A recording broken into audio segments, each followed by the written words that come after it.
Welcome to episode 3 of the Donut Bag Podcast. Thank you for listening. This week, we preview the NFC North with Mike Zimmers Ears and Wanda Wiedman of Our Turf Football. We start a new segment where we determine the best of something with Bernie and Mark. This week, it's best comedy movie of all time. And I talked to Mark and Ben from Steel City Blitz about all things Steelers. So, let's get started. Okay, my first guest is Wanda Wiedman. She covers the Bears for Our Turf Football. Wanda, how you doing? I'm doing well, Joe. How are you? Pretty good. So the Bears made a lot of changes this offseason. They did. They fired John Fox and brought in Matt Nagy from the Chiefs. Have you noticed any differences in how Nagy does things as opposed to John Fox? Oh, yeah. Oh, definitely. Nagy is one that he strives for perfection. And so he wants them to know exactly what it is that they're doing, and if they're supposed to be standing a certain way, if they're supposed to be stopping and running, where they get off the line, everything has to be in perfection. It was a perfect example. This happened yesterday, I believe, at Bears camp, and the offensive line was not doing what they needed to do. There were several errors done on the line, and he just basically lost it and just told them to get off the field in so many words. But with Fox would just say, well, run the play again. And there wasn't any real direction there, but he is, Nagy is definitely a perfectionist, and he's the type of guy that says, look, if I'm going to coach this team, I'm going to coach them to where they're giving me their absolute best, and it's not going to be halfway or a half-assed job. It's just going to be straight up. This is what we're going to do. We're going to do it to win the games and not just be complacent. Well, that's what they need with their record the past few years. They need something like that. Is that why you think John Fox just didn't work out in Chicago? Is he just had an older way of thinking, or just was complacent? Yeah, I think I would hate to say that he was like stuck in a rut, but it was just the same idea. He was more of a defensive coach, and so he focused more on the defense and really didn't put a whole lot of effort in the offense, and kind of left that to Logain's going in, and that was kind of a mistake. He needed to be, in all phases, where Matt Nagy is in all phases, and being that he's an offensive coach, that's where he believes, defenses, do win games, and they do what they need to do, but the offense needs to be a bigger part in the process, and a bigger part in getting the points on the board, so that we don't gas out the defense, and that they're not constantly on the field, which is what happened last several years, and which is why there were so many injuries. Yeah. So that wasn't the only change. It looks like they tried to bring in a lot of weapons for Mitch Trubisky. They acquired Allen Robinson, Taylor Gabriel, Trey Burton. So a lot of weapons there. Now, but Allen Robinson missed almost all of last year with a torn ACL. Is he going to be ready this year? Oh yeah, absolutely. He's shown that he is ready to go. He's shown what he can do in training camp. I think he is so excited to really show the fans and show himself, prove to himself that that he is still a number one wide receiver. So he's got that opportunity, but biting at the end of his heels there is the second round pick, and Anthony Miller, who is just spectacular out in the field. He's quick. He's got just these six sticky hands, and I think he's also going to put a lot of pressure, more so on Kevin White, being that Kevin White is also kind of doing another audition. Basically, it's he's doing an audition for other teams. They didn't extend him for his 5th year, so he's really going to audition for other teams that'll probably take him unless the Bears decide they're going to go that route. But I think the Bears basically are going to keep on with who they have. We also have Javon Wims, who proved that in the Hall of Fame game in the second quarter, what he can do and how he can catch and make plays as well. So we have a lot of good weapons for Mitchell Trubisky to shine and show that he's they've built a team for him to succeed. Yeah, and really, would you say that that's almost the entire fortunes of the team depend on how Trubisky does and how the offense does? Yes, absolutely. I think I think as he comes into himself now. Granted, we have to give the kid some slack.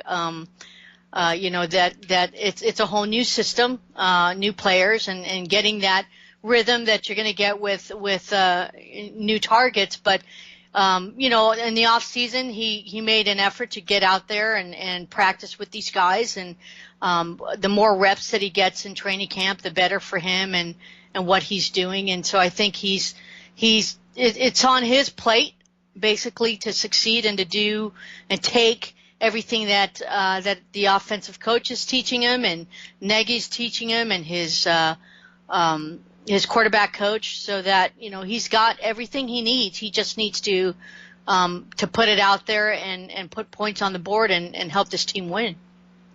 Yeah.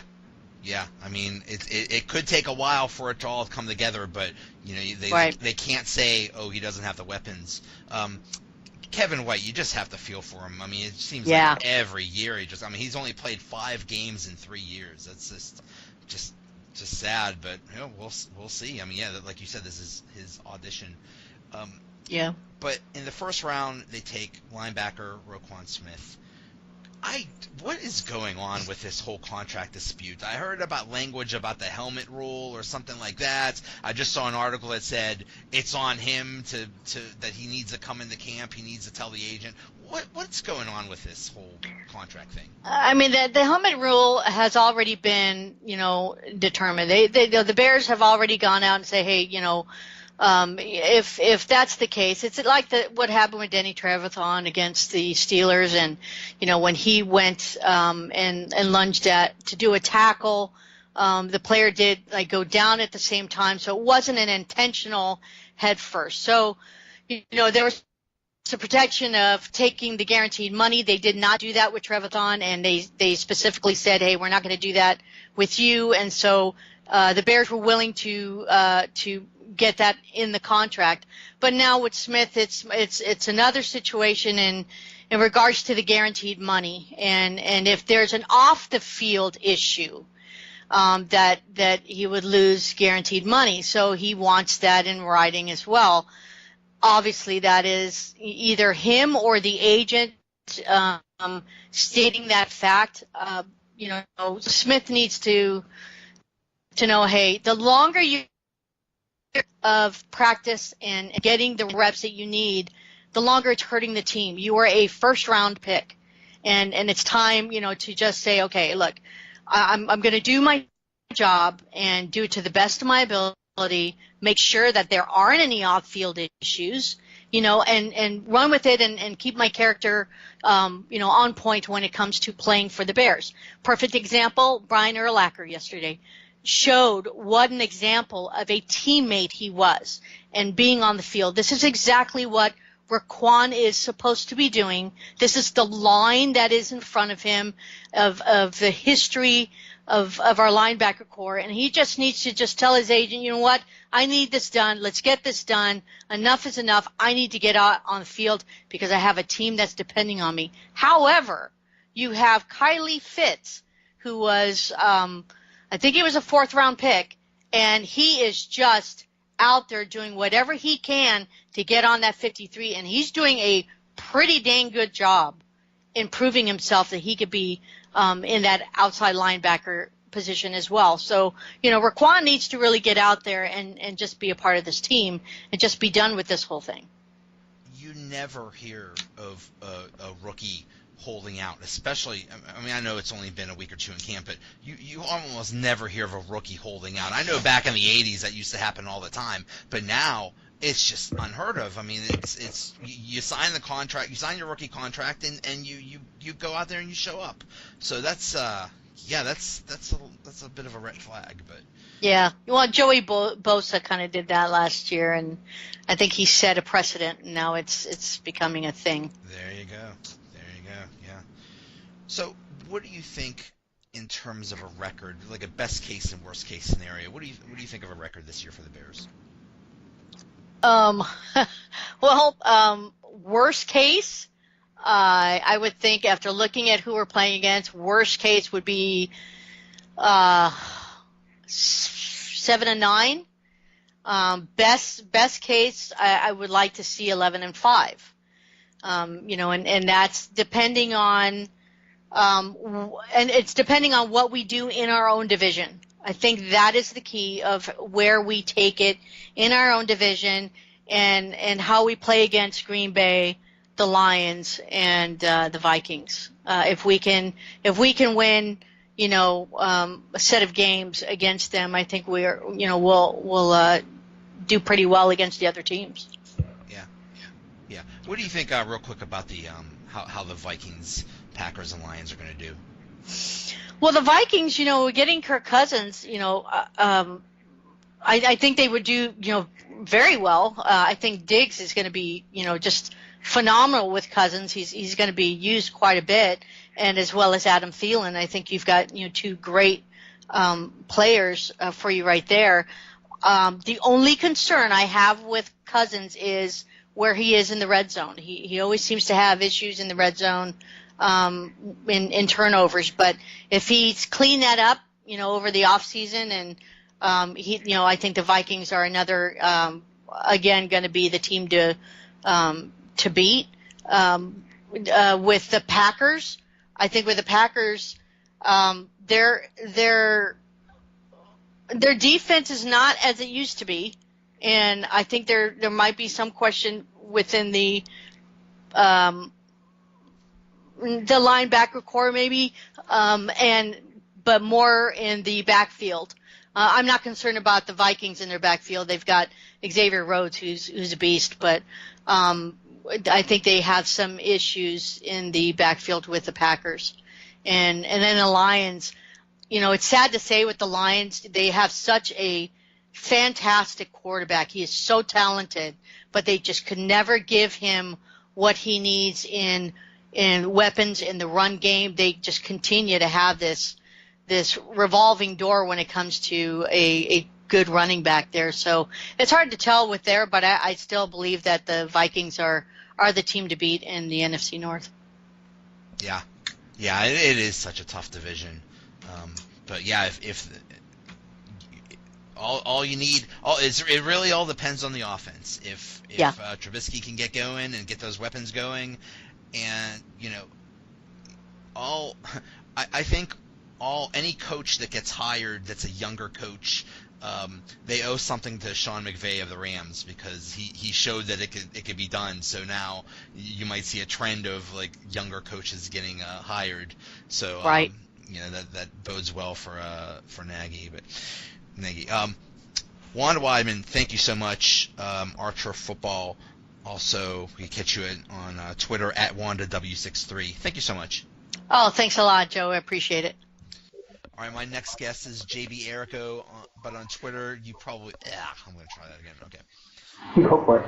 My next guest is JB Erico, but you probably know him better on Twitter as Mike Zimmers Ears. Hey, what's up, man?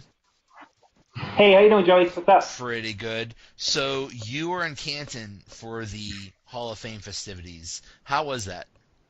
Canton is an awesome place to go for Hall of Fame weekend. You see, just fans from every team there.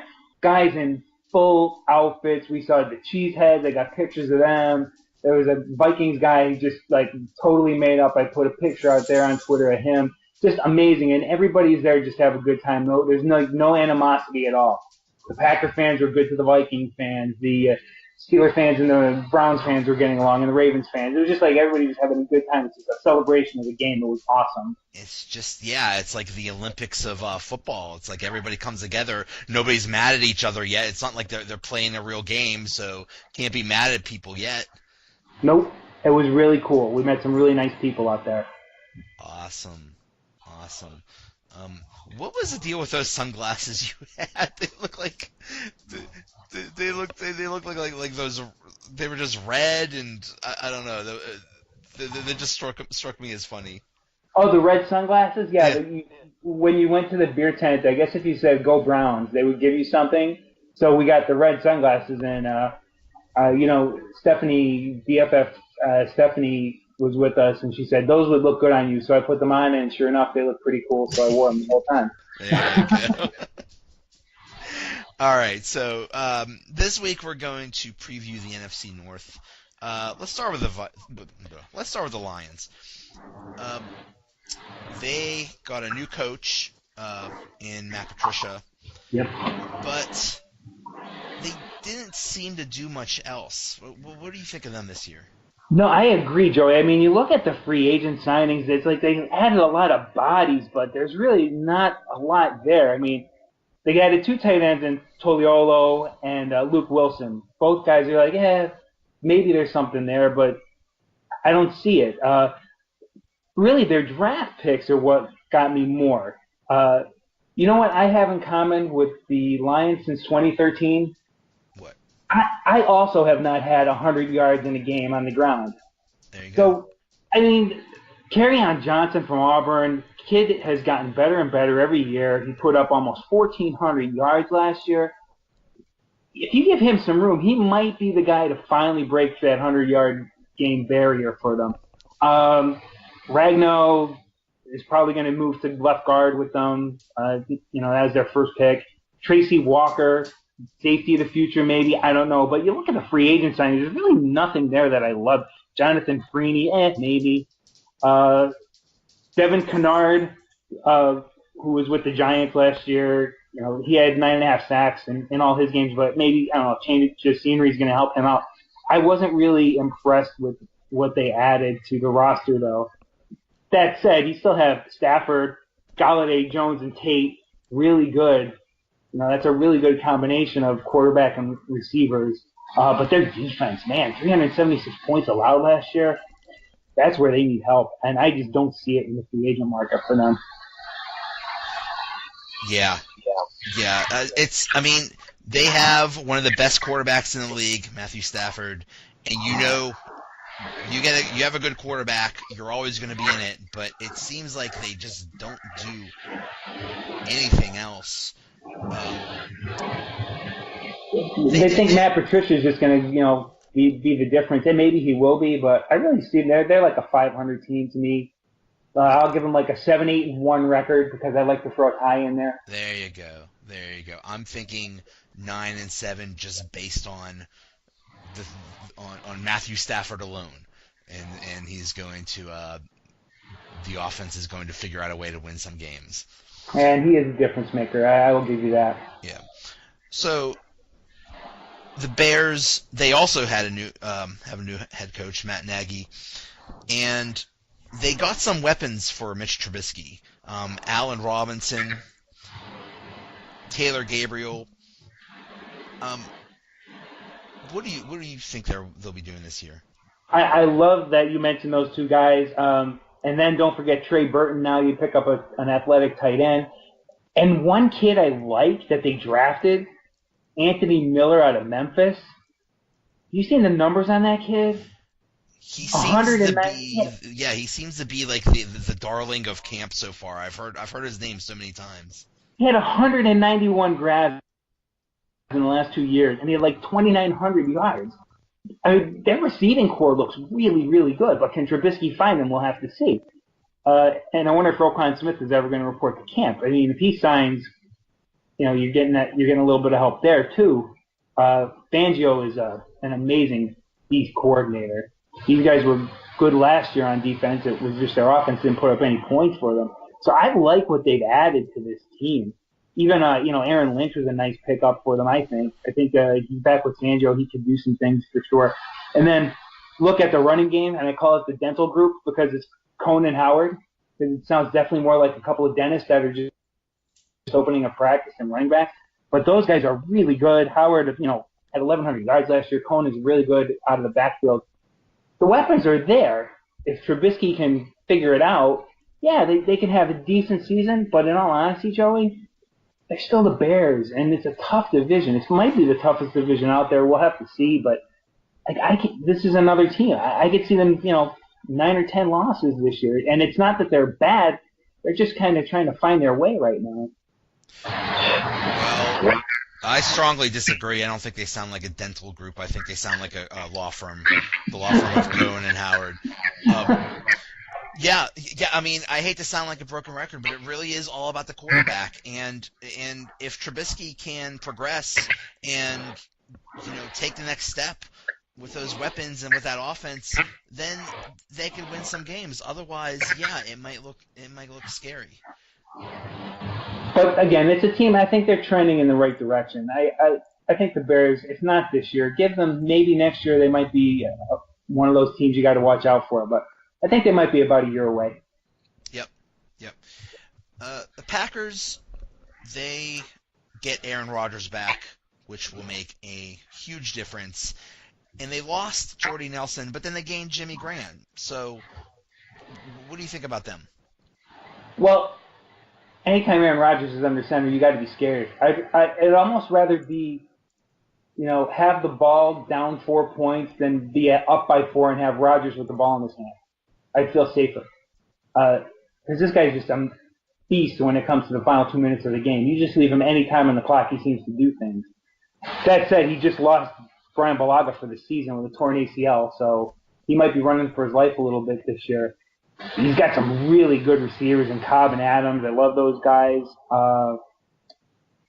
Their running game is running back by committee to the third degree with Montgomery, Williams, and Aaron Jones. Is any of those guys going to be like a bell cow? I don't think so, but I don't know that they need that as long as Rodgers is back there. Their defense has been their Achilles for the last couple of years, but they went out, you draft Alexander out of Louisville, then you go and get Josh Jackson from Iowa, who had 8 picks last year, a couple of touchdowns. He's really good. And Tramon Williams, he's 35 years old, but he's also going to help, upgrade that secondary. So they made the moves they needed to make, I think, because their defense is their problem. Like Aaron Rodgers is worth 10 wins by himself. Right. They also got rid of defensive coordinator Dom Capers. Right. That was, I think that'll help them also. So yeah. I mean, when you talk about best quarterbacks in the league, it's almost either Aaron Rodgers or Tom Brady. So yeah, he's going to make a huge difference. No, it's really just Aaron Rodgers. I'm never going to give that other guy any credit. I mentioned he who shall not be named. I face much shame. And then the Vikings, you have to think bringing in Kirk Cousins and losing Case Keenum. You have to think that's an upgrade. They also upgraded already very good defense with Sheldon Richardson. What do you think about them this year? Yeah, I mean, I can't see them getting worse. You just named the 2 key acquisitions. And, the Vikings weren't really active, but they got the guys they needed. A lot of people say, they didn't draft well, or they didn't go out in the free agent market. Well, the team was in the NFC title game last year. What did they really need to do? Well, they went out and they got themselves a legitimate quarterback in Cousins. Not that Keenum is bad. Keenum was fantastic last year, but can we do that again? I don't know.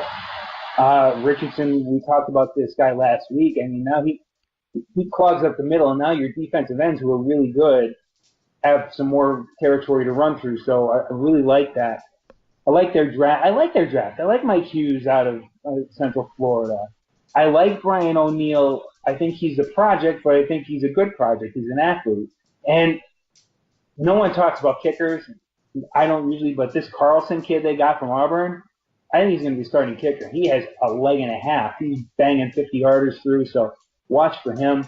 And let's not forget, Dalvin Cook is back, and if he stays healthy, that Vikings running game with him and Murray. I mean, Cousins has to be just waiting to get on the field. He must be dying to get on the field. He's never had weapons like this before. I want to see what he can do with them. I'm telling you, this team is loaded at almost every position. And yeah, you can't say Dalvin Cook is an acquisition, but he kind of is, because he basically didn't play almost all of last year, and now he's going to be the running back. I mean, that's a huge upgrade right there. So, they took a very good team and made it better. Yeah, they should win the division and probably get one of the top 2 seeds in the conference. I can definitely see it. I mean, looking at their schedule, the schedule is not too daunting, in all honesty, to me, because you have a lot of your tough teams. The Saints, you get them at home, which is a help. The Patriots and Seahawks back-to-back in 13 and 14 could be a little bit of a bump in the road, but really, aside from that, I'll trip out to play the Rams too, but yeah, I mean, this is like an 11, 12 win team, I think, as long as everybody stays healthy. But it's football, you never know. Yeah, I mean, how many times have you seen a team that did really well the year before, and then just for some reason, whatever reason, just has a lousy year the next year? So yeah, it's possible. And I mean, I like everybody doing these predictions, because we'll be so wrong, at the end of the year. But it's fun to do, and on paper they look awesome.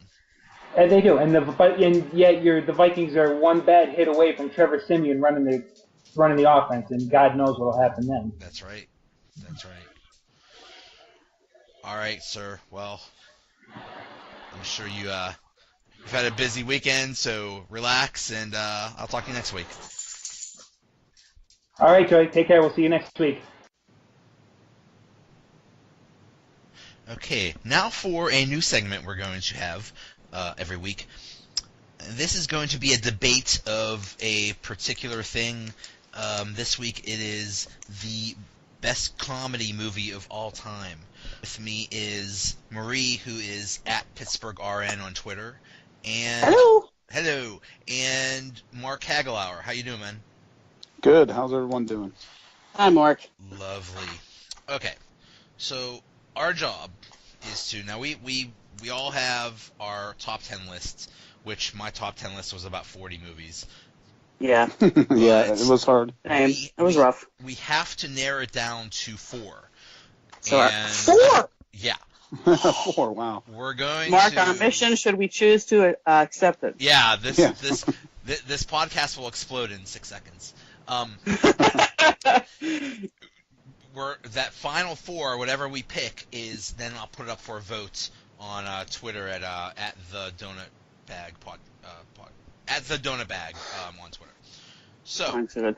Okay, before we start, one thing I noticed when I was going through these movies, there is a difference between when you see a movie like at home and when you see it in a theater, like a crowded theater where everybody's laughing at every joke. Have you ever noticed that? Absolutely. Yeah, definitely. Yeah, it seems like especially with comedies, it's good to be in a crowded theater. Although being in a crowded theater has so many bad things about it, but I just remember certain movies, seeing them in a theater. It's like and just the jokes seem to really be like amplified. Yeah.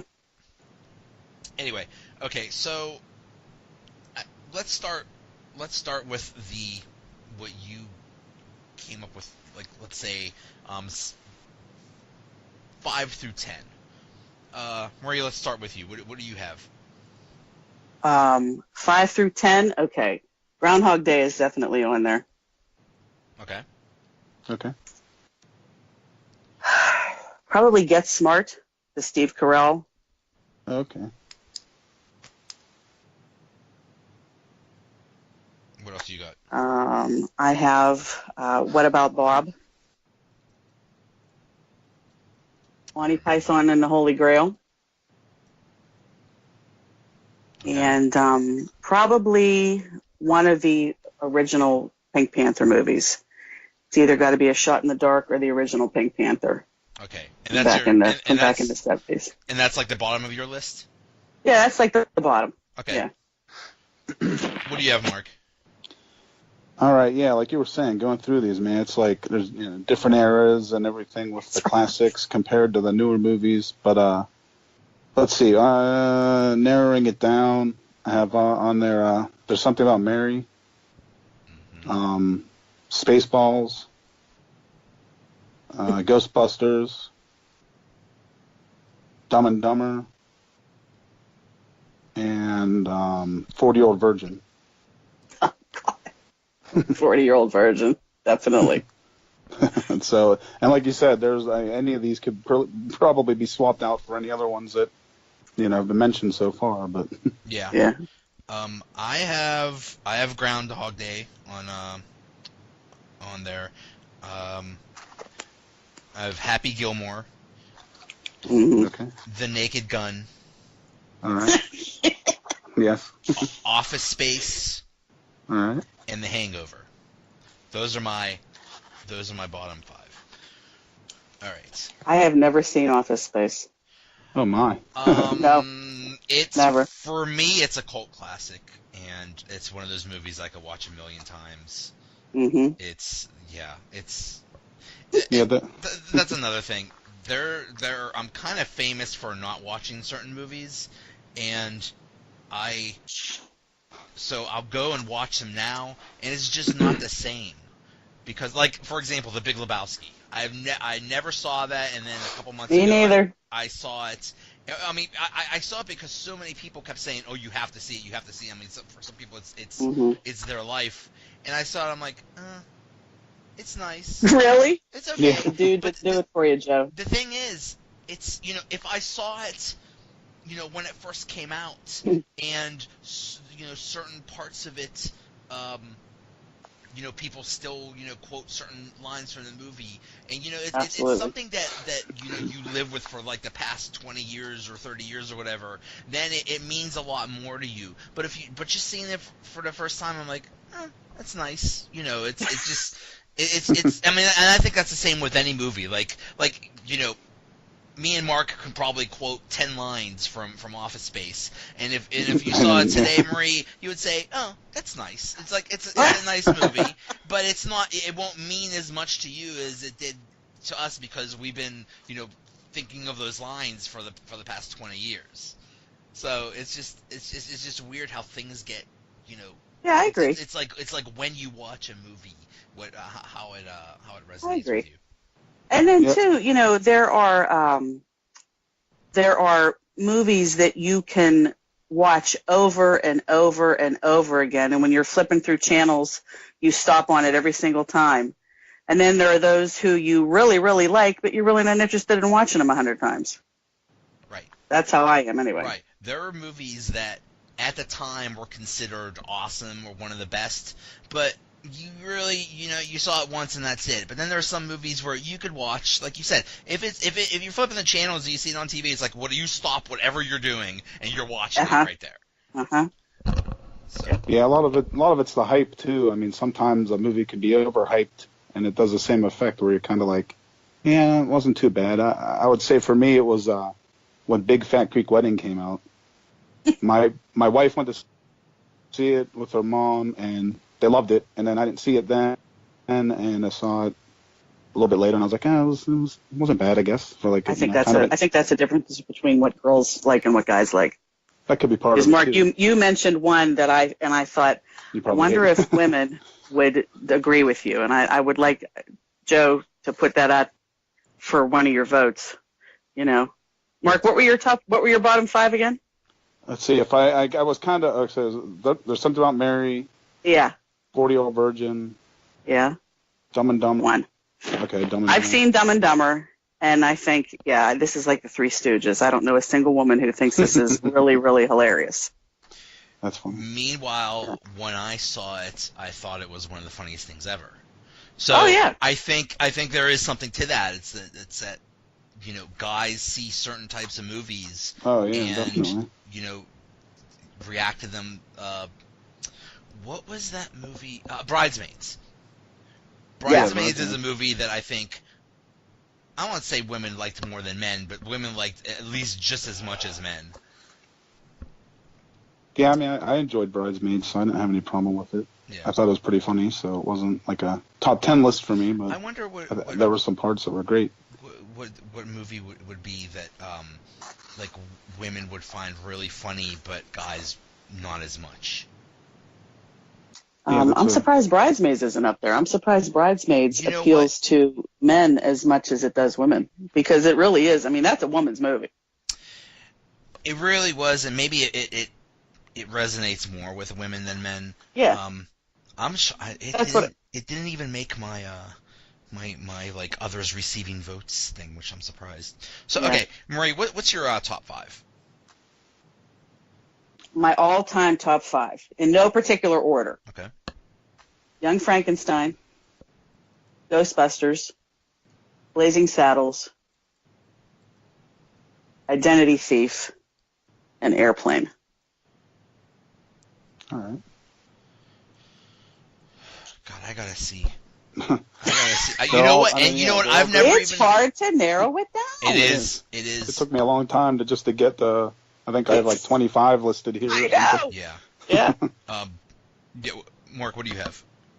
Yeah, mine in no particular order either. But Anchorman,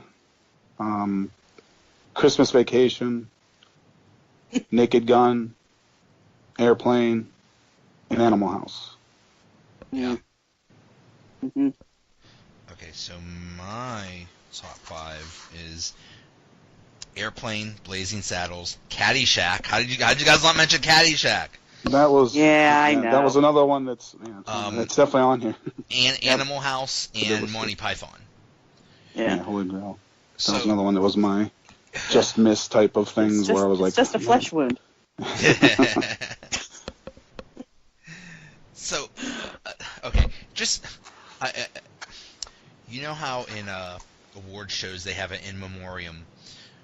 Well, I'm gonna do the others. Now, actually, I think some of these you guys mentioned, but here's my others receiving votes, which is basically a list of some of the greatest movies of all time, but they didn't make or didn't quite make at least my list. Okay, did anybody mention Step Brothers? No, but I definitely have that on your list. That's one of those things where I was trying to narrow down, like Step Brothers and Anchorman. They're kind of two Will Ferrell ones. I'll pick the one I liked, a little better, that type of thing. Same with Blazing Saddles, Young Frankenstein, and Spaceballs. For me, Spaceballs was just ahead of those, but they're all like pretty much right there, you know. Mel Brooks. Yeah, I mean, you have to have a Mel Brooks one, I think. Absolutely. So when I did, no, I didn't. Never mind. I did one for best 2000s movie comedy, and the final was Step Brothers versus Anchorman. Oh wow. This was back in March. So Step Brothers. Somebody mentioned National Lampoon's Vacation, right? Or no, they didn't. I did I heard Christmas Vacation. Yeah, that's the one. Okay. Which was another one. It's like, which one do I pick? You know what I mean? Right. How about Blues Brothers? Nobody mentioned that. That's a good one too. Yeah. And I definitely have it. And this hurts me so much because it's my personal favorite. My Cousin Vinny, I love that movie so much. My goodness. And that's another movie I could watch. Like another movie full of one-liners that you could just quote over and over again, and everybody knows what you mean. Yep. How about Meet the Parents? That was another good one. Also good. That was definitely good. The lie detector scene. Oh my God. Oh yeah. Yeah. I have nipples, Greg. Can you milk me? Can you milk me? The delivery on that line is so good. Yeah. It's just like that was so perfect. serious. And the play on the words, like when they said, "Oh my goodness, do you realize that her name's going to be Martha Fokker?" Like Pamela Martha. So funny. Old School, another. Yeah, that's another. One of the Will Ferrell handfuls that you could put on there. Yep. This is Spinal Tap. I love that Great. so much. Great. Dodgeball. Yeah, also good. On my list. How about Stripes? I like Stripes. Yeah. Yep, that's up there. Borat. What was that last one? Borat. Oh yeah, Borat. I think Borat's another one for guys. Yeah. It could be. Haven't pretty seen funny. it. I saw it in the theater, and my wife didn't know it was like kind of like sort of hidden scripted reality thing, and she had no clue what the hell was going on. And you know what? He's doing it again. He has another show that's almost the exact same Yeah. thing. Coming out. He's full in. And Knocked Up. Didn't Just, he? Oh yeah, Knocked Up is good. go ahead, Marie. What were you saying? No, didn't Sacha Baron Cohen, didn't he come down into an award show audience with nothing but like a little underwear deal? Oh It was yeah. Is that him? It looked like a V, I remember, and all he was covering, it was basically like, he was almost wearing dental floss. It was like a very thin Yes. layer of clothing, and it was just basically covering his naughty parts, and that's it. Yeah. That was Yeah, from I the remember. movie. I remember him And doing who- that. I don't remember the award show, but I do remember him doing that. And unfortunately, And I Probably can't remember MTV. whose lap he landed in either. that's right. Yeah. That's Yeah. right. Was it Eminem? I think. No. I don't know. But Honestly, that was no idea. That I was, remember something happening with Eminem at MTV Movie Awards, and I don't think he knew it was going to happen, and it might have been that, and he was kind of like, hey, don't. I mean, that don't was have this fun. almost naked guy come in my lap, like that. To me, that was funny. That was fun. Okay, so how on earth are we going to come up with a final Yeah, four right. here? Here's what I think. I think we all said Airplane, right? Yeah. Yeah. I think there's no doubt that Airplane needs to be on there on the final four. Then, how about Blazing Saddles? What do you think about that? Yeah. Yeah, I think Yeah, I my mean, top that's, five. like I said, I was teetering between that and Spaceballs, so yeah. I would have no problem with that being up there. Now for the other two spots, this is tough. Hmm. What did we all have? Did anybody else say Ghostbusters? I think I did. It was in your bottom five, Mark, wasn't it? I think it was. Yeah, I'm trying to say because I knocked one out, and I think I knocked Fletch out, but I'm not sure. Oh, Fletch was Fletch. another one. Yes. Oh man. Using old hand there, Doc? The steak sandwich and a steak sandwich is always one of my favorites. So besides Airplane and Blazing Saddles, so let's just go through that. Marie, what do you think the final two, the third and fourth Add movies to that, huh? Yeah. I tell you, I mean, I know we already have Mel Brooks represented, but honest to God, Young Frankenstein's one of those that I just giggle like a 12-year-old girl every time I see it. It never stops being funny. So I'm going to say Young Frankenstein. I'm ashamed to admit I've never seen Young Frankenstein.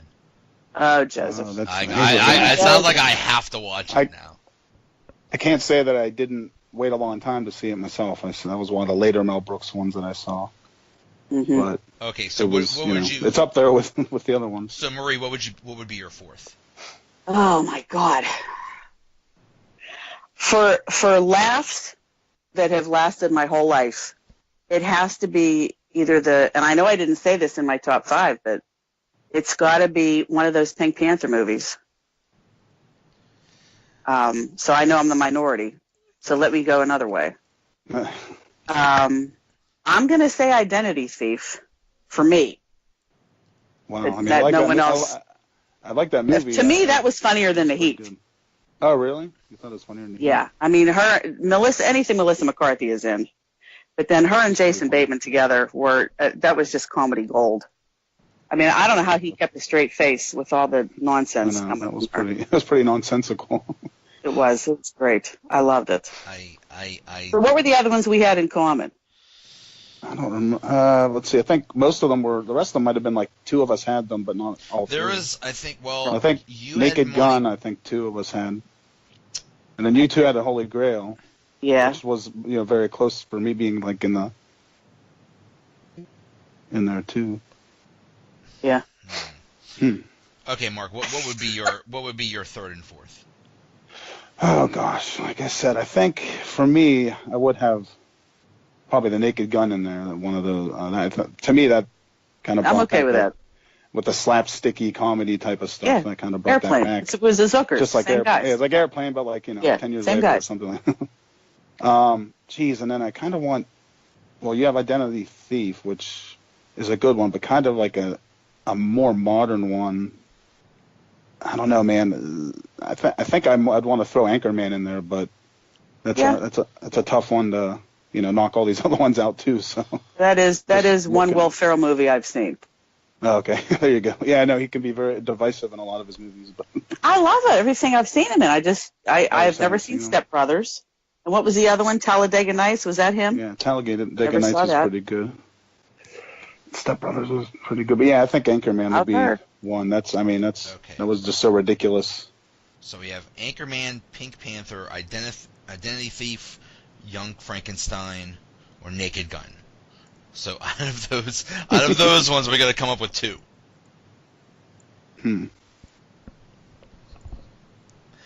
I think Anchorman should be in there. Okay. That was okay. I'm good with that. Yeah. So yeah, now either Naked Gun, Identity Thief, Young Frankenstein, or Pink Panther. It's got to be Young Frankenstein. Yeah, I think I agree. Yeah, I mean, I was gonna say either Naked Gun or Young Frankenstein, down to those two from the ones that were listed. Flip a coin. But yeah, I mean, really, I'm good with either one. Yeah, it's so tough. I am as well. All right, so we have our final four: Airplane, Blazing Saddles, Anchorman, and Young Frankenstein. So I will put this up to vote on the Donut Bag podcast, and you vote. We got to come up with a name for this. I was thinking maybe what's the best? I don't know. I don't know if there's any way to. Well, let's think about a name, and then we'll come up with that for next time.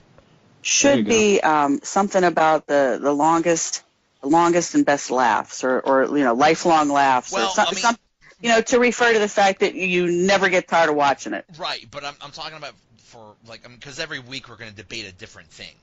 Oh. A top 10, or a top list, like something with the tops. I don't know. It's like. That's why I was thinking. Trying to think of what's something. The best, but... Yeah, well, that would be a fine. We'll think fine about one it. Too. Anyway, Marie, Mark, thanks a lot. This was a lot of fun. Yes, thank you. This was fun. Yeah, excruciating but fun. It was horribly painful, Joseph. For comedy movies, this was not fun. I'm telling you, I feel like it's like asking who's your best child or something like that, or who's your best pet, or who's your best relative. That's easy for you. You only have one. Yeah. Well. There's still many ones I have listed here that weren't mentioned, so I could go on. I know. Yeah, what we should do? We should put together one whole big list and just put it out and say, okay, this is it. What everybody should watch. Yeah. There's no reason why no one should watch these movies. Basically, I'll put up my list and you guys can add to it. Sounds good. There we go. All right, guys. Thanks a lot. Hey, guys. Fun. Okay. Okay, my next guests are part of the SteelCityBlitz.com website and the Steel City Blitz podcast. If you don't know about Steel City Blitz, then get on it right now. It is your one-stop shop for basically everything Steelers. It is basically the best Steelers site for information. So if you're not getting on it regularly, you need to. Anyway, Marc Uhlmann, aka Steel Dad, Ben Anderson, how you guys doing? I am excellent, Joey. Thanks for having us on. I feel great being on your show. As they say, long time follower, first time podcaster with you, or something like that. I don't know. How you doing, Ben? I'm doing well. Thanks for having me on. I appreciate it. Okay, so we're 12 days in the training camp, and what do we make? How important are these practices, really? You hear something like, oh, Ben got intercepted, or Josh Dobbs threw a pick six, or something like that. It's like, well, are we happy about the defense? Are we mad at the offense? Does it even matter? How important is this stuff? I'll start first, Ben, because I know you're going to go on for this for a while, because it's a good question, and I'm just going to say this: if I'm Mike Tomlin and the coaching staff, and I'm those 90 players on that team, all these practices are important. Okay, every single one. It's about getting prepared for the season. It's about going over what's been installed, all that kind of stuff. But to get too high or too low because Ben throws a pick six, or because Terrell Edmonds gets burned by James Conner on a spin move. If you're banking the season based on somebody's observation, then you need to recheck your priorities, because I don't care who you are, what kind of player you are, you're going to make bad plays, you're going to make great plays, and we can't just focus on one, if that makes sense. And we hope that the bad plays come during practice. And exactly. To answer your first question, Joe, you're happy. You're happy that the defense makes a play when they have an opportunity to. I saw a recent clip where Artie Burns picked off Ben in front of AB because Ben threw the ball inside shoulder, and it was just a bad throw by Ben. And every quarterback is going to have those eventually, but when a DB has got a chance at a pick, he has to make it because he doesn't get that many chances in the NFL, so he's got to do it. So you're happy about that. As far as whether or not the practices are important, yeah, they're important, because you want to work out those kinks. You want your quarterback yelling at the receivers for running the wrong route during practice, not during games, so that you've got all that worked out well in advance of Sundays when it really counts. So it doesn't bother me any, to echo what Mark just said, when things like that happen. I just look at it as part of the preparation process for the season.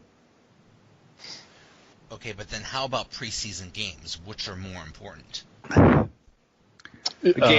Games are more important than the practices, in my opinion. But the preseason, and I catch a lot of hell for this, the preseason literally means nothing. I mean, the coaches are out there evaluating individual performances. They don't care about the games enough to even bother game planning for them, much less trying to win. So when people get all worked up about the fact that the Steelers blow a lead that they had in the second quarter in the third and fourth and lose by 14, I'm like, who cares? It's a preseason game. Seriously, who cares? Well, years ago when they brought in the 2-point conversion, nobody was happier than NFL head coaches and preseason play-by-play and color analysts, because what it has allowed is these guys to actually go for two and either win the game or lose the game, so we don't have to go to overtime and live through fifth on the depth chart guys trying to win games. So that's a good part. And Ben's right. Preseason scores, standings, they don't mean anything. Let me remind you, the Detroit Lions once went 4-0 in the preseason and then proceeded to lose 16 straight regular season games. It means nothing. It is about player evaluation. It is about looking at guys in certain situations and with certain other talent on the field. That's what it's about. So if you get frustrated that the Steelers lose preseason games, you need to take a Xanax or something and just relax, because it doesn't mean that much. People bet on those games. That's the scary thing. If you're betting on a preseason NFL game, check yourself into many facilities. That is some scary stuff right there. That is some problems. But yeah. So with that being said, has anybody stood out so far in camp? Mark? Well, yeah, I think, and this won't come as any surprise because the Steelers seem to be like the wide receiver machine. James Washington's been really good. Amazing ability to separate, amazing ability to win contested balls. He's running good routes. He's doing really, really well. And which, okay, third round draft pick, yeah, we expect him to do that. But still, second. It's still great to see that.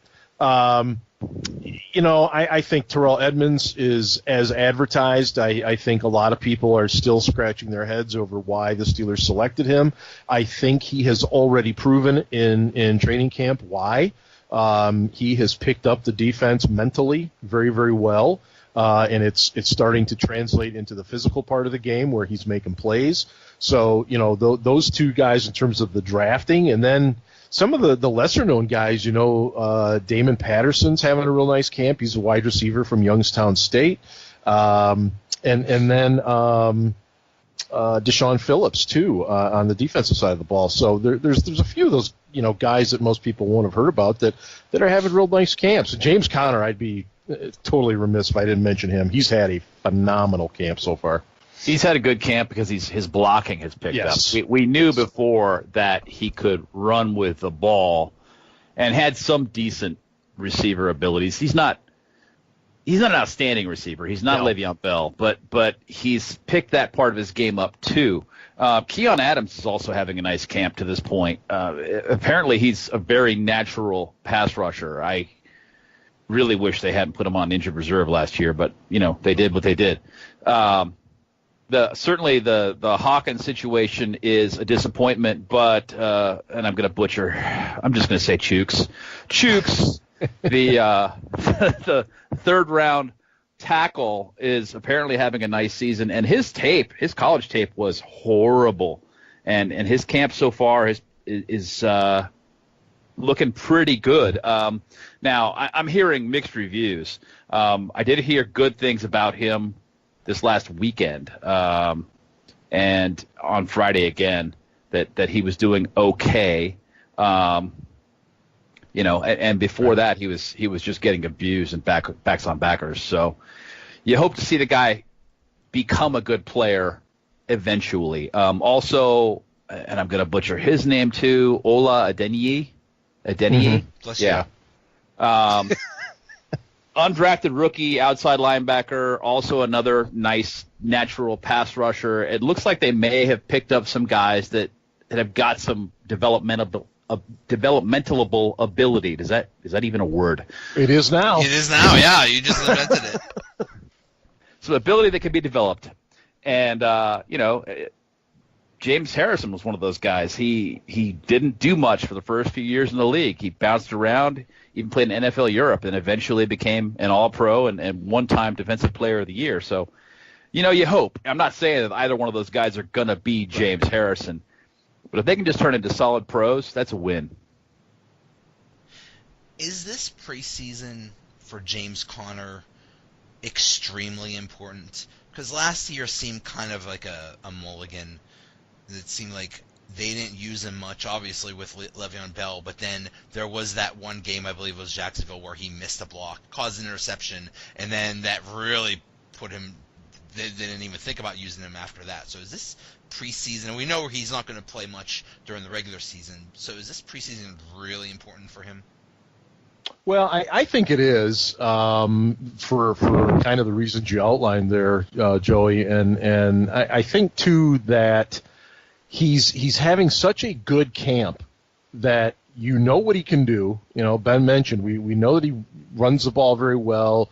We know that he's a decent pass catcher. But the question has always been, can he pass protect? And in Pittsburgh and in the NFL in general, if you are going to play running back, you better be able to pass block. And he clearly came into this season with that in mind as something that he knew he had to improve upon. And I think the word Mike Tomlin used, I think after the Friday night workout at Memorial Stadium there, was something along the lines of, I like his demeanor. In other words, he really likes the way that he's kicking some butt and taking names now, whereas last year he was the one getting his butt kicked. So I don't rule out that he might get a few more carries this year compared to last year. That's what I was going to say too. Yeah, especially to start the year, because I get the feeling they don't feel real confident that Bell's going to come in great shape, but that's just me maybe. I just think that he's as good a camp as he's having so far, and combined with the fact that Bell is sitting out, he's probably going to carve himself out an expanded role this year. And if that means 10 touches a game, great, good for him. I don't think it's that important because, honestly, who else do they have? Stephen Ridley, right? Jalen Samuels, Fitz Toussaint. You're not going to have any one of those guys above Connor. So if Bell comes off the field, which we know he doesn't like to do, but if he does, James Conner is going to be the guy. And if God forbid Le'Veon Bell gets hurt this year, James Conner is going to be the guy. So, I don't think it's as important. I don't think it's important from the standpoint of proving anything. I think it's important for him to prepare himself for the season because it enhances the Steelers' chances of winning. I totally disagree that Bell might not be ready for the beginning of the regular season. We've seen his tape. We know what he's doing. He's working on his hands right now. He got the he has his hands on the pigskin, literally. No comment. No, I'm not touching it. I'm not touching it, Joe. But I have to applaud you. That was the driest entry into that. You had me going there, man. I'm telling you, that was great. Well, what was it? What was it today, real quick? Somebody said he tweeted out that he was looking for like some kind of extension for a Wiimote for his Nintendo Wii or something. And I guess the comments back to him were just priceless. I gotta give credit to Colin Dunlap. He said, "Gee, I think some people in St. Vincent have that." Perfect line. Perfect. He just doesn't get it. He's just not a mature guy, and he has to understand that anything he says on social media right now is just going to be attacked, and he obviously hasn't figured that out. The person that said, "Hey, while we're at the strip club, let's record this." Yeah. That's some great decision making. Why would he let them do that? Why and then publish it? Yeah. Even worse. Yeah. Post it online. Why would you? What the? I guarantee you, his agent went straight to the bar after they saw that.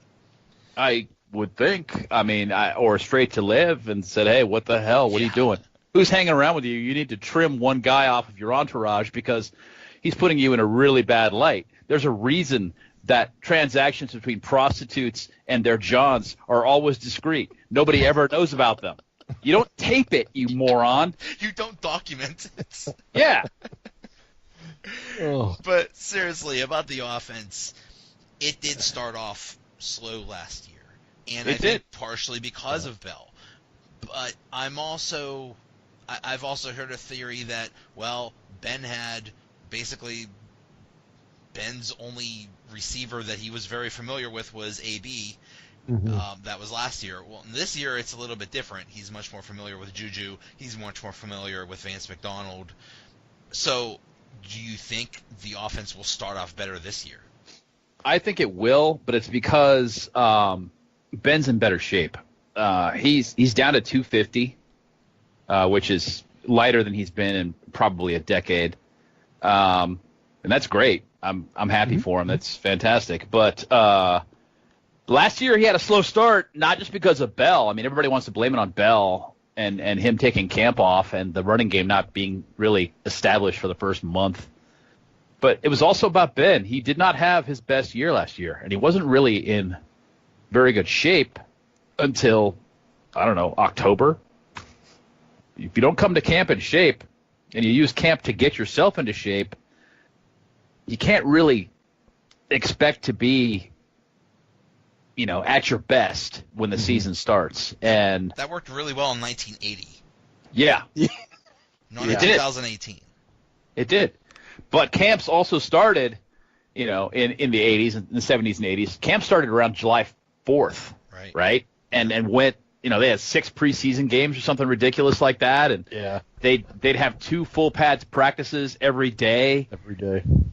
Camp was a lot more grueling, and that was why guys hated it. And you talk to old pros now when they're watching the camps now, they're like, this is like a country club. I can't even imagine. I have no idea why these guys bitch about being at camp, other than being away from their families, which would suck. But in the morning they've got a 45-minute walkthrough. They walk around.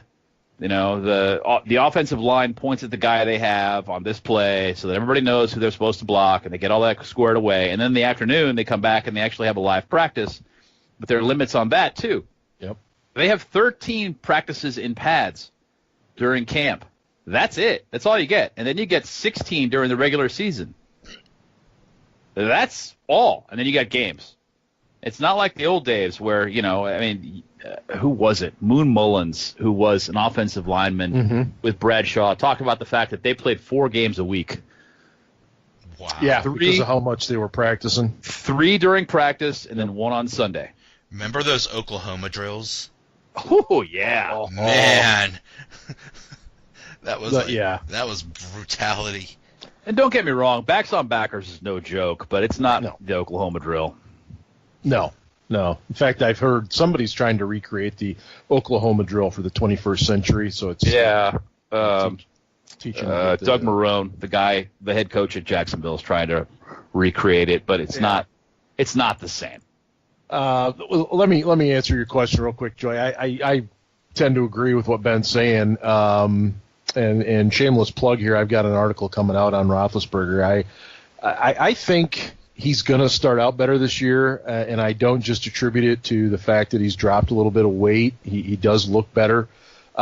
He just looks more enthusiastic to me. Yeah. He's got a little bounce in his step. Excellent point.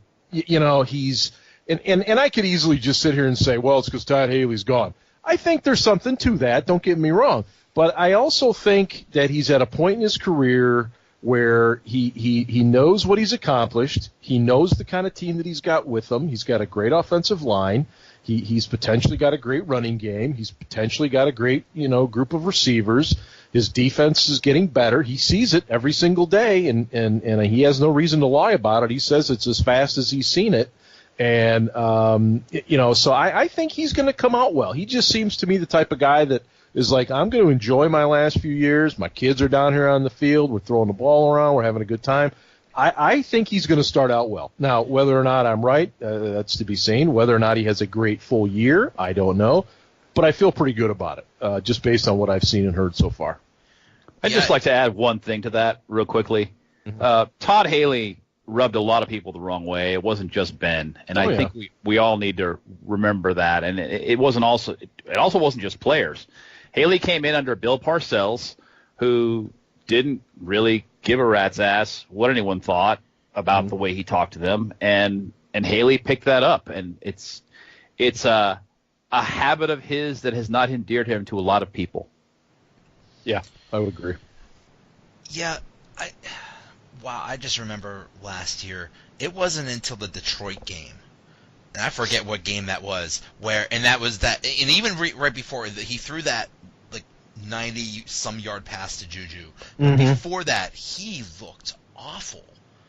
And yeah, I think he looks much better. Maybe he learned from that. And I think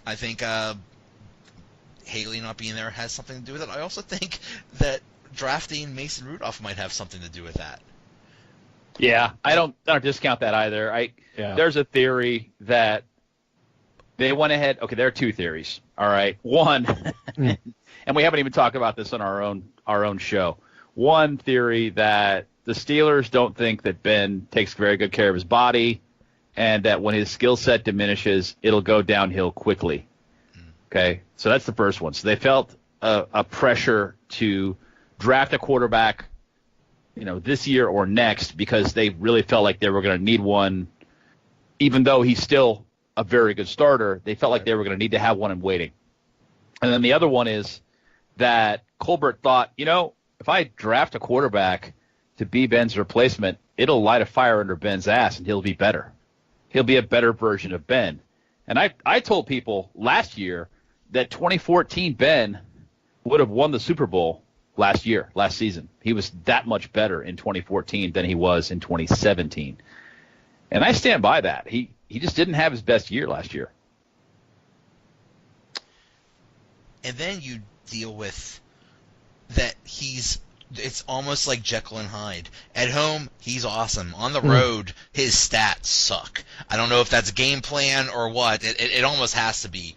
But, in fantasy football terms, people call it home Ben and road Ben. And if you draft a quarterback, you better get somebody else besides Ben because you could really play him half the time. And Vegas does the same thing with Ben. Yeah.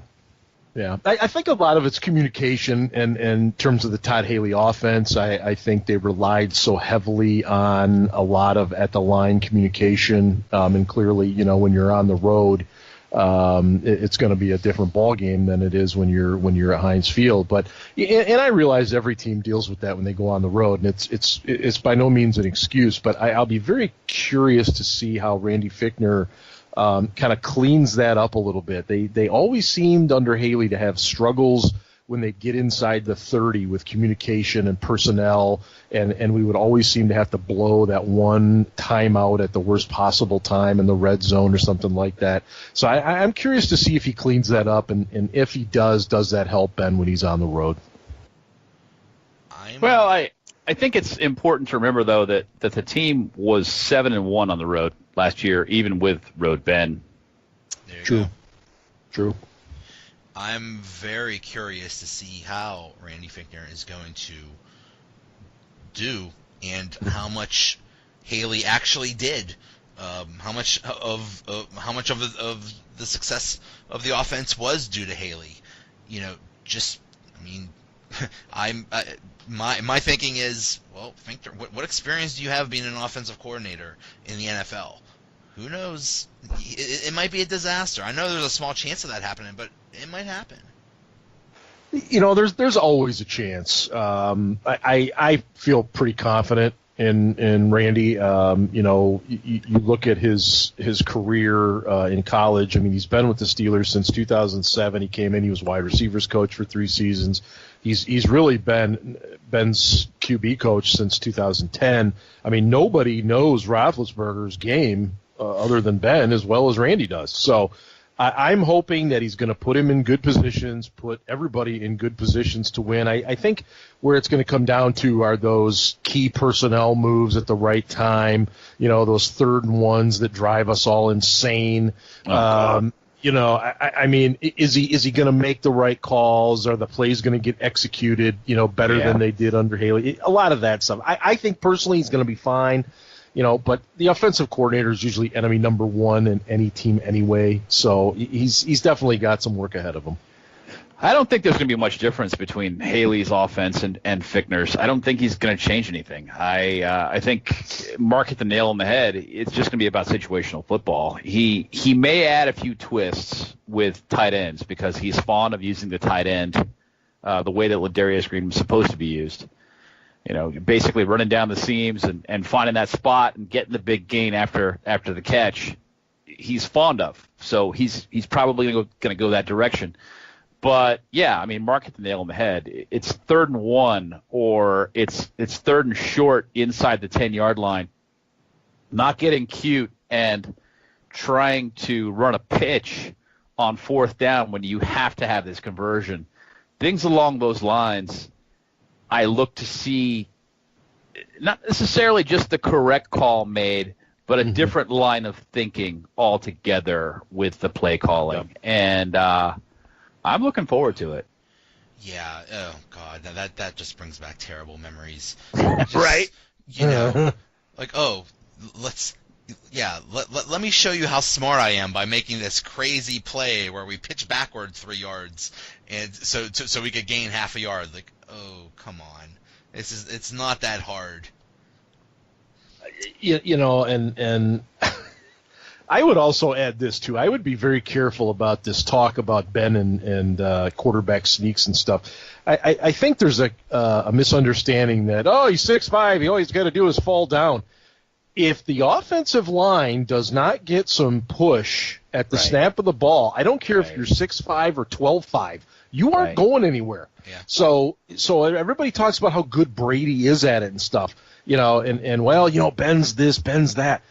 If Marquise Pouncey and DeCastro and Foster, whoever's in their guard, if they're not getting that push off the snap, I don't care. It's just not going to work. So I think that's something to keep in mind when everybody starts screaming for the QB sneak on short yardage. Something tells me the very first play of the offense against the Browns is going to be a quarterback sneak. And then they're all just going to give the middle finger to Todd Haley or something. I don't know. I heard that suggested on Twitter or Reddit, and then somebody said, no, that's too easy. It's going to be the second play. Yeah, exactly. On 3rd and short, they'll do it. Yeah. Oh, yeah. I just can't wait till as week 1 approaches, just the passive-aggressive warfare between Todd Haley and Ben, because they're going to make comments. It's coming. Oh, it's coming. Oh, I really hope not, but I think you're probably right. Yeah, and I think that people need to bear in mind that Todd knows the Steelers' personnel, their defense, very well, and that he will design plays to attack that unit's weaknesses, and that the Browns are not going to be a pushover. No. I was actually going to bring that up. I'm actually concerned about that week 1 game. First of all, you have the Steelers that may or may not start off slow, maybe just because, maybe Ben will be right, but maybe, Le'Veon won't. And you have an extremely motivated Browns team, A, because of Haley, and B, because you just have so many new people. I just think of the Vegas Golden Knights in hockey. You had all these people that got, thrown off and thrown away and said basically, from their original teams, like, well, we don't want you. I guess you could have them. And you kind of have that with Cleveland. They have so much turnover. They might be extremely motivated and to show, hey, this is not the typical Browns. I'm a little scared. Mark?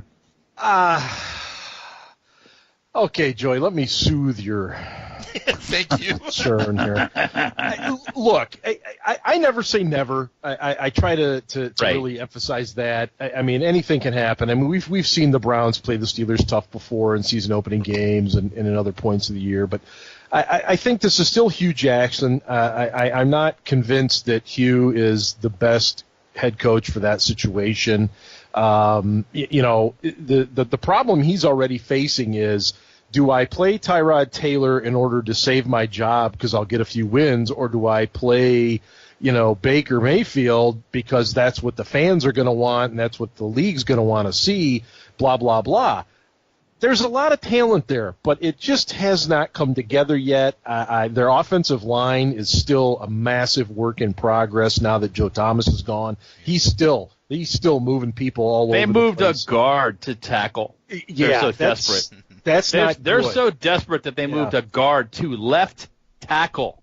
Right, protecting the blind side. So I think we're going to be okay. I'm not saying it's going to be 40-0 by any stretch, Joey, but I think if the Steelers don't win that game, then yes, then I would hit a panic button of some sort. Yes, I think that it comes down to 2 words: Tyrod Taylor.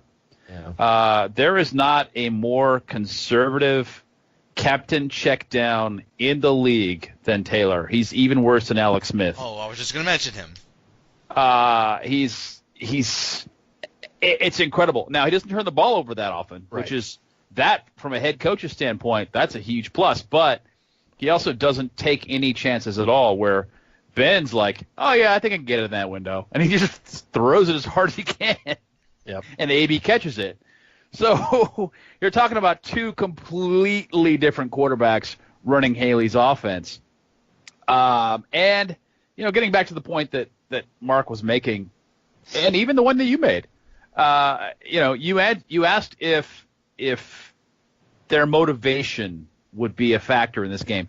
They've been motivated to beat the Steelers for years and haven't been able to do it. I mean, they've wanted to beat Pittsburgh for the longest time because it's been drilled into their heads. Pittsburgh is the rival. Pittsburgh is the opponent that you want to beat. If you beat the Steelers twice and lose all the rest of your games, it's fine. We'll get to celebrate the season.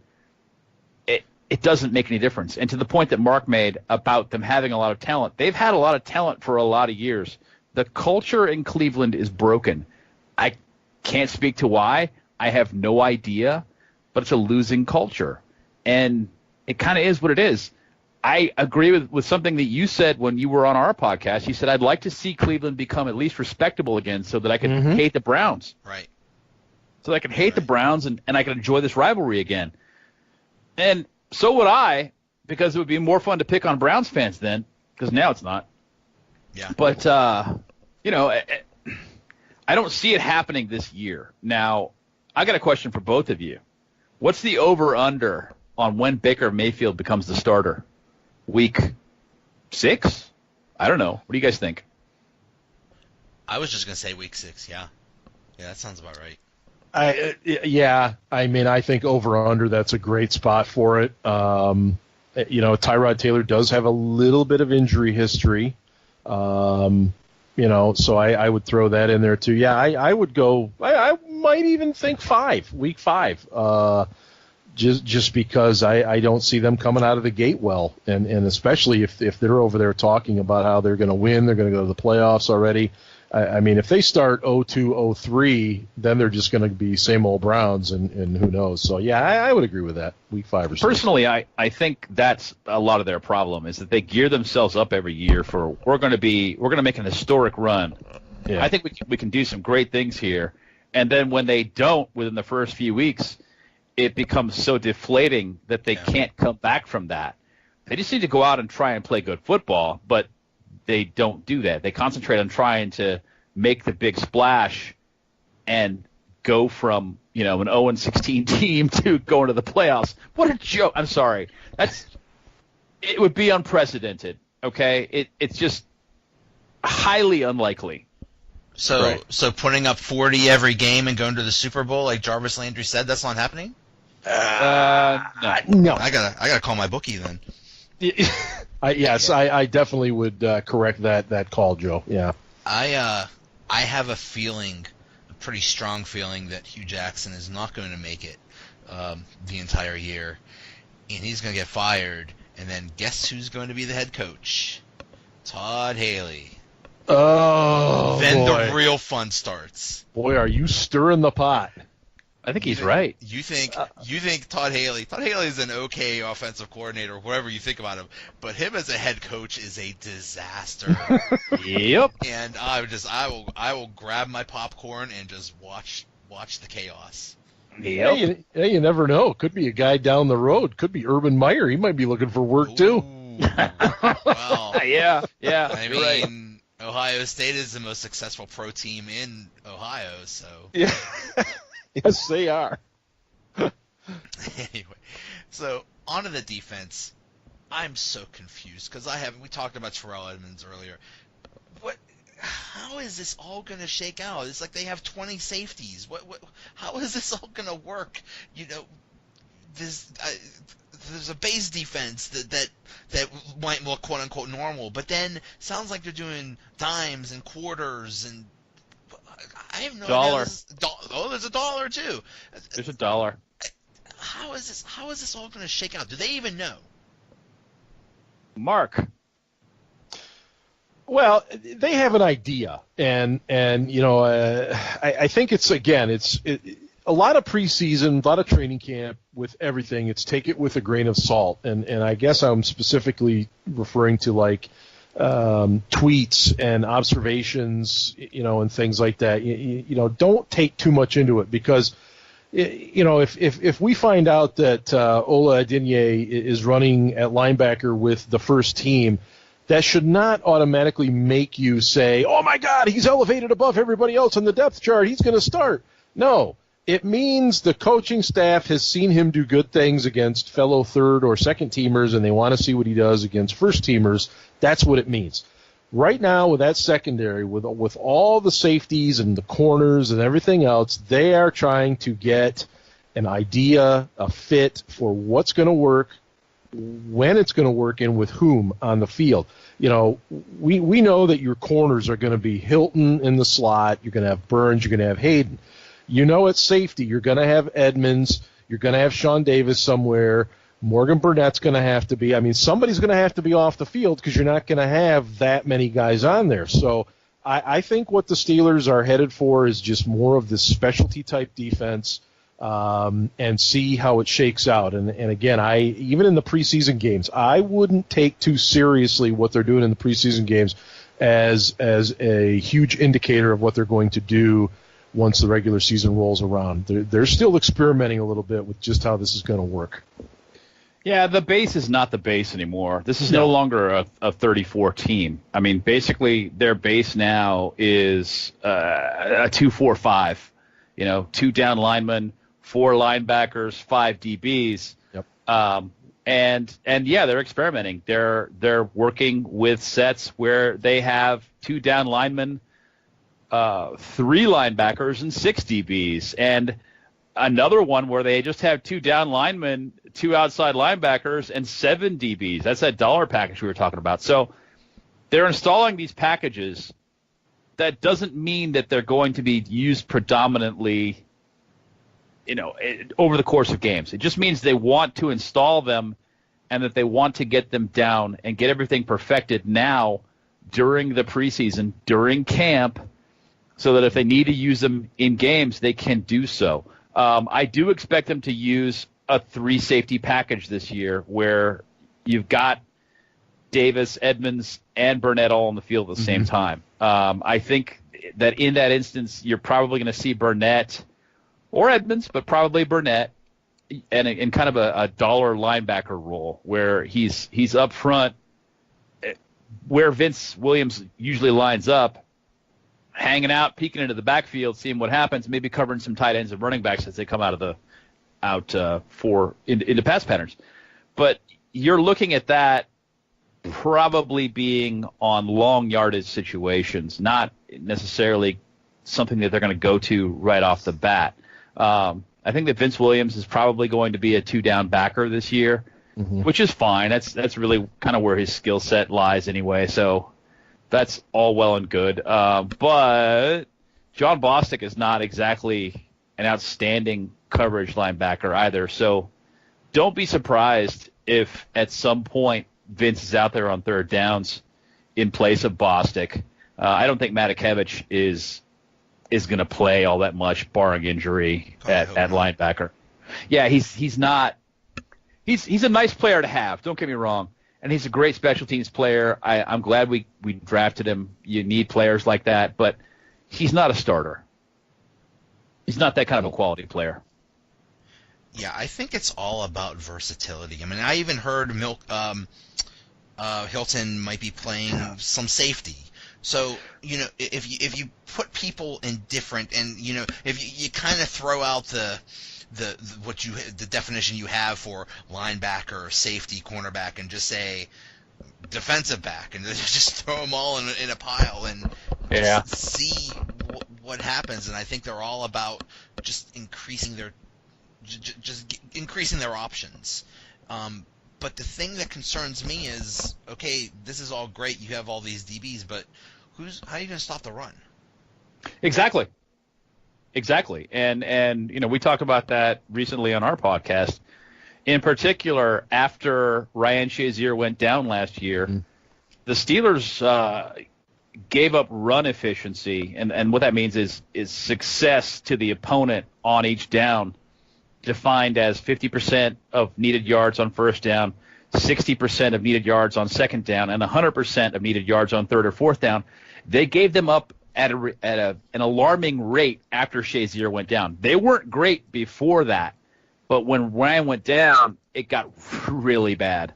I mean, awful. Yeah. And that's why I don't necessarily see them using a dollar package an awful lot, because you can't stop the run. I tweeted something out right after the draft, maybe during it, I can't remember. I was frustrated. That the Steelers were going. Their Steelers were going to a defense where they were going to have 11 strong safeties on the field, all interchangeable at the same time, and that was going to be their new D. And it just seemed like that was going to be the case because they took 2 strong safeties in this draft. Now, that said, Edmonds is a lot more versatile than Marcus Allen, but still, yeah, you've got a lot of safeties back there, and in all likelihood, they're going to keep more DBs this year than they have in years past because of all that talent that's available to be developed. And frankly, because the linebackers, which are typically a strength in this defensive scheme, are not that good this year, and that talent really isn't there. So giving up on some of the guys in the linebacking unit isn't necessarily going to be a huge downfall. You know what I mean? You're not going to pay later because you see a guy that you cut become a star someplace else. Do you think there's a possibility of kind of like a Joe Hayden thing where they pick up a linebacker late in camp or something? No. It's possible, but it's not going to be. I don't think it would be anybody of a quality of Joe Hayden. I think it would be simply because they are desperate due to an injury, or because somebody is just not doing what they need him to be doing in a depth role. But I don't see any type of signing like that this year. Navarro Bowman is unemployed for a reason. Yeah, I mean, good linebacker, but he's past his prime. I mean, same with Lawrence Timmons. I mean, there's people screaming for him, and it's like, no, there's a reason they let him go in the first place. Yeah. Yeah, I do think it's kind of funny that whatever Shazier's height and weight were, I forget. But basically Edmonds and Marcus Allen are basically the same size, but they're called safeties. They're 20 pounds lighter. Okay. They're a little lighter. Okay. Yep. They're a lot lighter. Okay.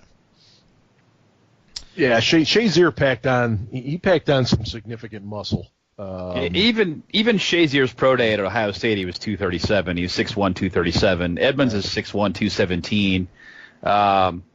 Marcus Allen is 6'2", and he's a little bit heavier than Edmonds. But Marcus Allen's not a good athlete, and if he gets heavier, he's going to slow down. He's not going to get faster. He's not going to become more explosive because he's put on bulk. People need to realize that. This guy did not test well at the combine, and he's not that great an athlete. He's a good hitter. He's an outstanding tackler. I'd like to have him out there, but if you're not a good enough athlete to be in a position to make the tackle, it doesn't make any difference how good a tackler you are. Yeah, I agree. Yeah. Speaking of tackling, I think I'd like to see how much better they are at it. I mean, I think I saw something like they were one of the worst tackling teams last year. I think Tom Bradley being the defensive backs coach, I wonder how much influence he's going to have on that, or maybe just not having oh god, no, I forget his name, the safety that Mike Mitchell. Yeah. Mike, yeah. God. Addition by subtraction. Exactly. Oh. They'll be better. I think when you bring in fundamental guys like Tom Bradley, like Carl Dunbar, and it has been easily far and away the number one theme for the defense at camp. It is being shouted like every 5 minutes. You got to do better at tackling. You got to improve. You got to get your head here, your arms there, your shoulder here. I mean, I don't know how it can't be better. But that said, I don't know what that means or what that's going to look like, but I do believe it'll be better. I think it's important to remember that the Steelers were the number 5 defense in the league last year, even while being, depending on who you look at and you trust, they were either the 31st or 32nd rated team for missed tackles. So they were very close to the bottom, no matter who you look at. They were either the worst or the second worst. And what's funny, actually, is Ryan Shazier led the team in missed tackles, even while missing 5, almost 6 games. Yeah. He led the team in missed tackles. And they talked to him mid-season during the bye week, and, talked about all the missed tackles. And he said, I'm not going to stop. I think that even when I miss, I redirect the play, and the guy has to go away from his blockers and back toward my guys, toward the pursuit, and that being the case, I'm not going to stop doing what I'm doing. And I agree with him. I mean, there's truth to that. When he went into the backfield and missed a tackle, sometimes there was a gain on it, but a lot of the time there was not. The play ended up being busted, and even though he whiffed on the tackle, he made the play because he redirected the runner. Yeah. One thing I also hear a theme of camp is communication, especially with the defense. Mm-hmm. And, I mean, that's, oh, boy. I mean, there's an area that now, like you said, they were, the 5th best defense last year. We make it sound like they gave up, 200 points every game. But still, I remember those times where Artie Burns looked like a lost little kid in Target that's looking for his mommy and daddy, and the wide receiver blows right by him for a touchdown. So, I mean, there definitely needs to be improvement there, and I think there will be. I agree, and to add on to your analogy, and Mike Mitchell would walk over like the parent saying, you weren't where I told you to be. And no, I think that's going to be better too. Now, a lot of this has to fall on the player and the players, because if we see Artie Burns making some of those same mistakes, then we're going to start to say, okay, Artie, you're just not picking things up then. This can't all have been Mike Mitchell's fault. But at the same time, I do believe it'll be better. I think it'll be simplified. I think they'll just make it so that entire secondary, and Cody Sensabaugh has already talked about it. He said that room is way better than it was last year. It's got better talent. Everybody's talking a lot more. So those are positives to me. Yeah, I'm not really sure whose fault it was, all the miscommunication last year, but it certainly was a problem, and it certainly was consistent. We've talked about that ourselves quite a bit at the site. We kind of lost track of the number of times that you saw guys after plays pointing at each other going, wait a minute, I thought you said this. No, you said that. James Harrison alluded to the fact that there were double calls sometimes where there was a defense called and then the play was changed after the fact when they got the offensive look, but some guys were playing the previous call. So you had guys on the field playing different defenses, and so it looked really bad as a result. It's little things like that. And I don't know if that was Mike Mitchell or if it was Cornell Lake or if it was both or if it was Keith Butler. Maybe it was Keith Butler, Maybe he's not timing these things correctly. Maybe he needs to have hand signals set up so that he can change the call after the fact if he wants to. I'm not really sure what the best approach to that is. But, yeah, I do expect it to be improved.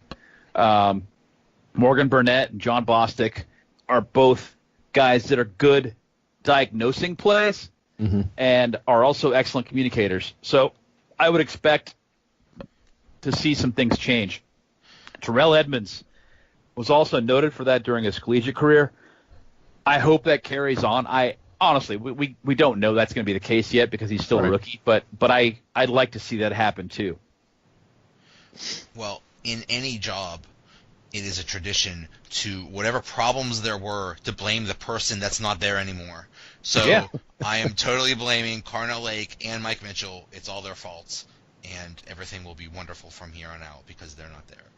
Well, I suspect, honestly, that it probably was a lot Mitchell because there were times when it was very clear that Burns was expecting help over top with a receiver on the call and took inside leverage underneath, and the receiver just kept running, and it's like he's going, well, wait a minute. You called this. No, I called this. And then Mike Mitchell's running down covering an underneath route. I don't understand that. I don't understand the guy. And,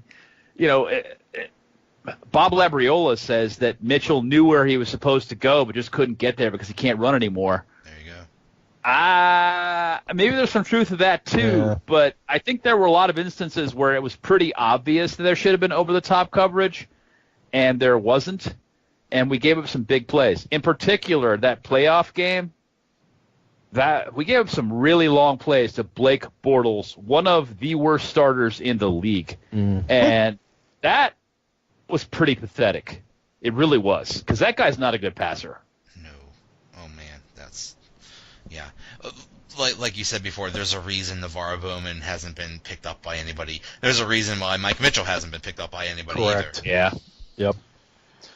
Yep, very true. He was supposed to be in Tennessee, and they went ahead and signed Vaccaro from New Orleans. So. Yep. All right, guys, that'll wrap it up. Thank you so much. This was awesome. Joey, my pleasure. Anytime you are welcome on the Steel City Blitz podcast, and thank you for having us on here. And again, you are a tremendous follow on Twitter, and I will continue to kind of call you Mr. Pittsburgh. I I embrace that. I like to think of myself as Mr. Pittsburgh. Good. I love it. I love it. Just, yeah. Just remember me, in your when I write my memoir, you'll be a chapter in my memoir. Yeah, that's it. That's what I was thinking. All right, guys. Thanks for having us, man. And hey, go Steelers, and Ravens suck. Exactly. All right, see you guys. Thanks, Joe. That wraps up for another episode. Thanks again to Wanda Wiedman and Mike Zimmers Ears for the NFC North preview, Marie and Mark for the movie talk, and Mark and Ben from Steel City Blitz. And thank you to OAR for the theme song. And if you want to hear that performed live as well as all kinds of other rock songs, check out Gumband at thegumband.com. All right, now I have to come up with a catchphrase or something for the end of these. So how about another episode is in the bag. All right, see ya.